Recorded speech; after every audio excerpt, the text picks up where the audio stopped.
Thorpe Park has some coasters which are highly rated and others that are often hated on. But do the popular coasters deserve the hype they get, or are they overrated? And are the more controversial coasters actually underrated? Well, it's time to answer those questions, and I'm going to be using this wheel to randomly pick the coasters. So let's give it a spin.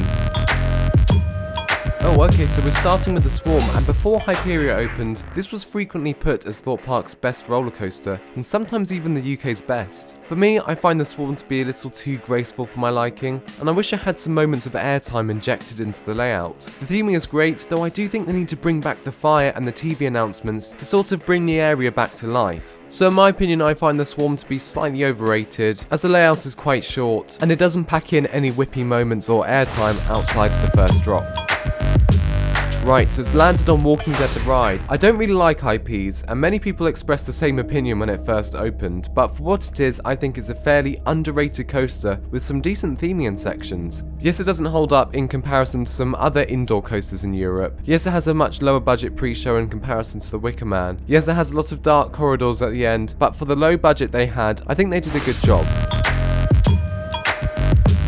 Saw I'm going to put as overrated, just because recently I've had some pretty rough rides. If the coaster was smoother, I honestly would rate it much higher, as the indoor section and the overall airtime is brilliant. And while the wheel is spinning, be sure to like and subscribe if you want to see an Alton Towers version, but it looks like we're about to land on Hyperia. This coaster gets a lot, and I mean a lot, of hype, so that makes a perfect recipe for an overrated roller coaster, but I'm going to leave it in neutral. Hyperia has the best airtime of any coaster in the UK, the elements are out of this world, and the soundtrack is unbeatable.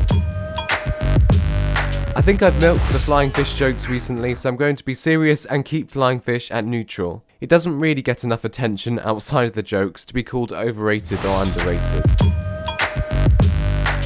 Stealth. Ooh, now this is a hard one because the ride does get quite a lot of attention, and before Hyperia came along was often ranked as Thorpe Park's best coaster, but I'm going to keep it at neutral. Why did the wheel put all my neutral coasters next to each other? Honestly. Bruh. Anyway, everyone knows this coaster's short, but I think people are spot on when they say that it's the intensity of the launch and the airtime on the top hat that makes it a brilliant coaster.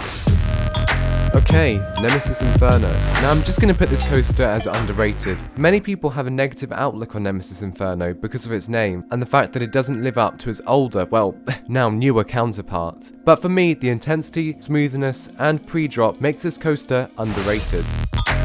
Okay, I think it's time for the most controversial one. Please don't hate on me when I say that this coaster is very underrated. As I'm tall, my head doesn't touch the restraint, and I don't get any head banging. And something that I really like about Colossus is its length. Out of all of Thorpe Park's thrill coasters, it's got the longest ride duration from the top of the lift hill. Another thing that many people don't appreciate is the landscaping. I love how Colossus interacts with the surrounding area, with it diving in and out of the ground. Do you agree with my opinions? Be sure to like and comment down below. Thanks for watching, and I'll see you in the next one.